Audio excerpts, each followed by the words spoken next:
My name is Andrew Obright. I'm the president of the Connecticut chapter of SFATA, which is the Smoke-Free Alternative Trade Association. Well, we're always against raising the age of vapor products because that creates a barrier of entry, and unfortunately 80+% of smokers start before the age of 18, which would be the legal age. So we have an issue where enforcement is really our problem, and the state and federal government doesn't seem to see it that way. They seem to think that by raising the age that it will deter teens from vaping and smoking, which obviously isn't the issue because there's already an age in place that's not being enforced. So yeah, to put it in an easy way is to say we already have smokers that are starting before the age of 18, and all you're doing is preventing them from getting vapor products until they're 21 now. So you've enforced their cigarette habit for an extra 3 years.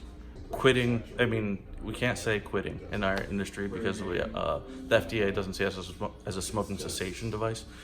So making the switch for us is the most important thing. And anytime you deter anybody from making the switch, whether it be through taxation, age restriction, there's flavor bans that are being proposed. Anytime you deter somebody is, bad healthcare. There was a great study of 75,000 vapors that came out last year. 85% of vapors started with a fruit or dessert flavor. They did not start with a tobacco or menthol flavor. So the problem is, again, they want to get as far away from that tobacco that they were used to smoking, so they want something that tastes good and that they can also satisfy their nicotine craving.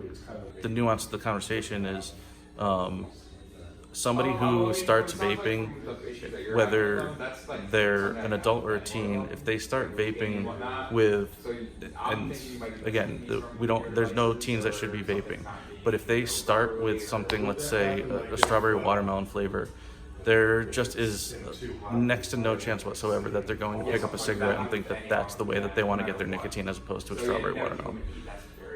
So to say that the electronic cigarette is the entryway to combustible tobacco is kind of a mute argument.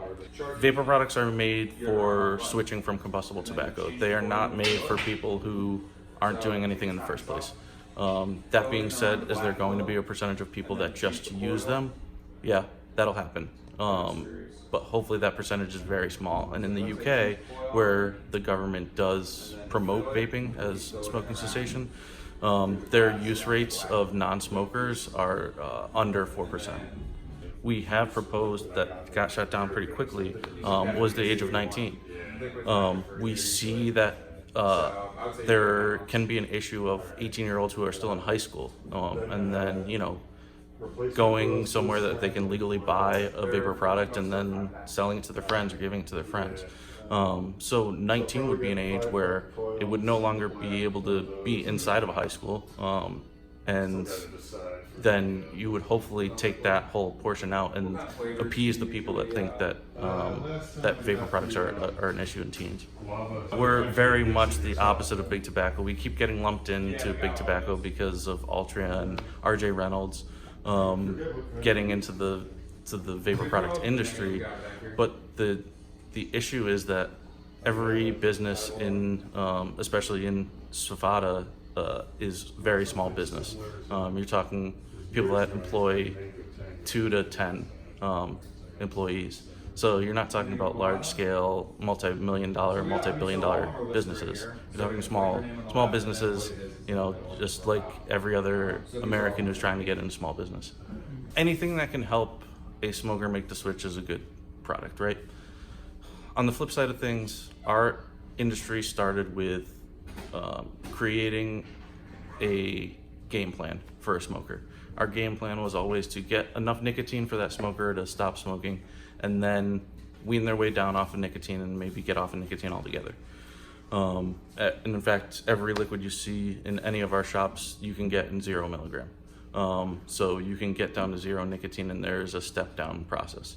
Juul came in with 50 milligrams, which is double what we were using as the highest milligram before, and gave no step-down process. It's 50 milligrams or no vaping whatsoever in a Juul. So they just didn't have the industry standard at heart. We've discussed things along that line. There's definitely a way to surgically remove the products that the legislators do not want, while keeping our industry intact. Unfortunately, they try to throw the baby out with the bathwater, and so they just want a sweeping regulation. It's very easy. Unfortunately, with mainstream media these days, you see that bad headlines get more clicks and more attention than good headlines do. So if the media were to come out and say vaping is the best thing that's ever happened, it could save 1 billion lives over the next century, which is what is projected, it wouldn't be as good as hearing popcorn lung, which has been disproven 100 times since one study.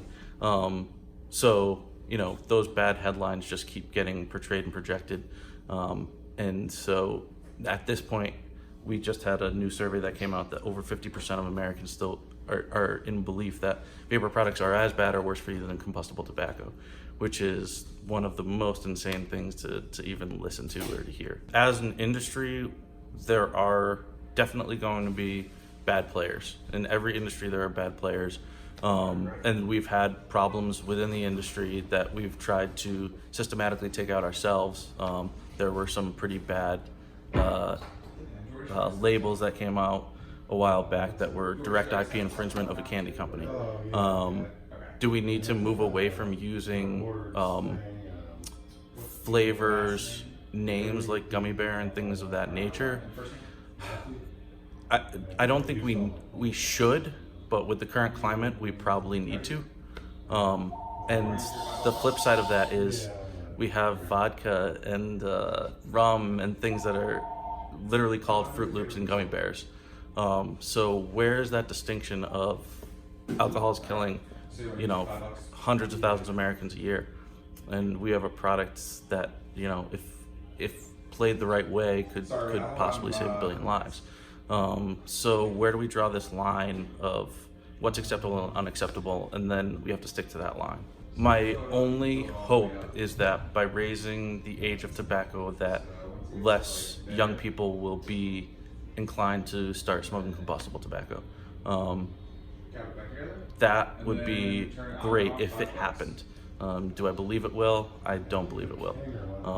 I believe there's a way to make this regulation work for everybody and for the constituents of Connecticut, and I don't believe that's how it's going to end up going.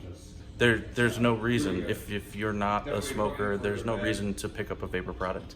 Now, as an adult, if that's your wish to have nicotine just as you do caffeine every morning, then that's your prerogative. But there's no need. No. I will tell anybody watching, please, check out SFATA.org, check out SaveTheVape.org, and there's a great documentary that's available on a couple different platforms, Amazon and Apple, called 1 Billion Lives. Please do take a look at that.